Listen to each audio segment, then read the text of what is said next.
sa akin, what do you expect here in Congress? Sabi nung tiga-UP. Ngayon titignan ko lang ho ako kung may pag-asa pang tumino itong Pilipina. Yun ang sabi ko Nagpalakpakan lahat ng congressman. Sabi ko kasi ang paniwala ko po kasi kako 30 taon lang 30 taon lamang ang kinakailangan para ng isang tao. 30 taon lang para paunlarin yung kanyang lugar. Ma-munisipyo man, ma-syudad, ma-lalawigan, ma-Pilipinas. Ngayon, kung sa unang 10 taon ka ako, walang nangyayari, medyo dapat yung panunumpa mo na pagsisilbihan ko sa abot ng aking makakaya ang aking pinagdilingkuran. Tumayo akong gano'n, sabi ko. Tapos sabi ko gano'n, pagka gano'n, at 9 na taon, 10 taon, wala pang nangyayaring pagbabago riyan. Mabuti pa, huwag nang kumanda ulit. Tama na naman. Ako, ano sa'yo rin isipin mo, mga kasama ko, 3-term governor, yung mga gano'n, yan ang mga kasama ko mga tumalo sa mga matatandang politicians, nakakatuwa rin dahil kasi sa isang nariyan yung anak ni Loren Legarda. Nariyan yung anak ni Loren. Kwento ng kwento sa akin. Nariyan yung mga Florendo. Yung Banana King ng Davao, no?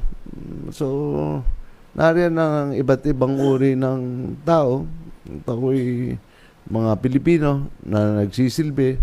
At ako naman binigyan kami ng jacket doon. Nung bigyan kami ng jacket, maraming salamat po, sabi ko. Kasi napakalamig talaga. Hindi pala pwedeng hindi ka magbarong, polo barong, o kaya barong Tagalog sa loob ng Kongreso. Kung di, baka ikaw may I go out saan? Sa ihian. Oh, baby.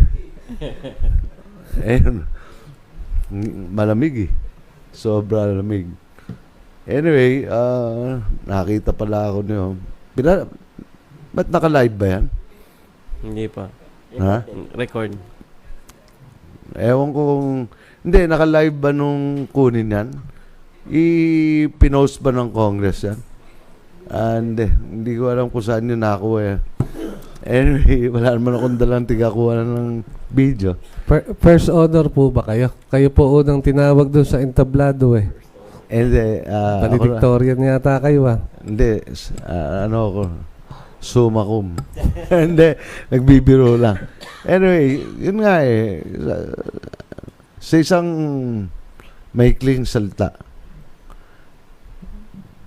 na sinabi ko na, oy, gusto ko lang makita kung may pag-asa pa yung Pilipinas. Kasi nga, para bang inaantig ko yung kalooban ng aking mga kasama.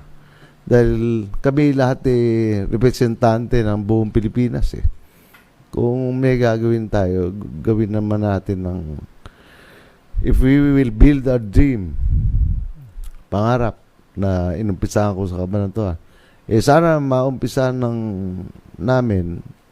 At sa loob ng 30 taon, patay na ako nun.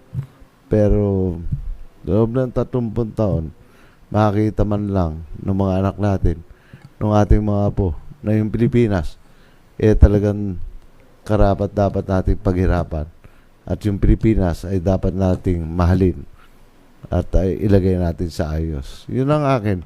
So, hindi sila tawanan at palakpakan sila. Nagulat doon sa sinabi ko, attorney. Hindi nila sukat akalain na manggagaling sa isang malit na tao. Malit lang naman ako.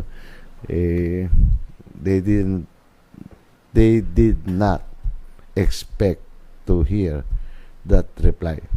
Yeah. They never expected to hear that reply. Yung mga POJ, may pag-asa pa talaga. Kaya nga ako lumalaban. Oo. Para lang makikita itong ho ninyo Pilipinas ngayon. Makikita ho nyo ngayon sa Kongreso kung ano yung pag-asa. Kaya nga, makita natin doon sa Kongreso kung ano yung pag-asa ng ating pinakamamahal na Pilipinas. At kasi nga, makikita mo si Sydney. Sydney, nakikiusap siya sa pang-apat na anak niya. Huwag ka nang umalis dito sa atin. Nariyan ka naman, tinaas pa ng St. Luke's BGC yung anak niya ng posisyon para lang umalis. Pero ang naging desisyon pa rin nung kanyang anak na bunso, 3 na yung nasa labas, puro nasa medical field, umalis pa rin. Kaya sabi ko kay Sidney noon, kaibigan, huwag kang mag-alala. Yan siguro tinalaga ng Panginoon Diyos sa iyo, sa atin. Pero mo, nagdurugo yung puso ni Sidney. Ako ba nagdurugo yung puso ko eh. Kasi nga, nawawalan tayo ng marurunong, and then yung mga dapat turuan ng marunong, oras magkaranasan, lalabas na naman ang bansa.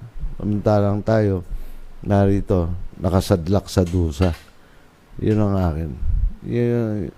Yun ang point ko nung isang manipis na sagot ng isang may karanasan. Yun ang sabi nila, ng isang maikling salta ng isang makaranasang tao. Yun ang sabi nung UP professor. Medyo yung presidente ng UP nagsabi nun. Naka-score na ako ron, attorney.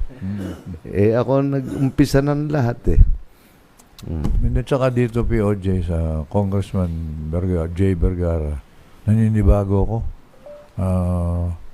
Dito 30 dekada na naglilingkod ng Vergara sa Kabanatuan Director Diaz. Kung may isang mayor, halimbawa, na hindi Vergara ang susunod, obligadong sundan niya yung master plan Dahil pag hindi siya sumunod dun sa progresong inintroduce ng mga Vergara dito, hindi siya makasay second term. Kasi siguro ko ron. So, kailangan ituloy mo. Ituloy mo yung pagbabago talaga, progreso ng Kabanatuan.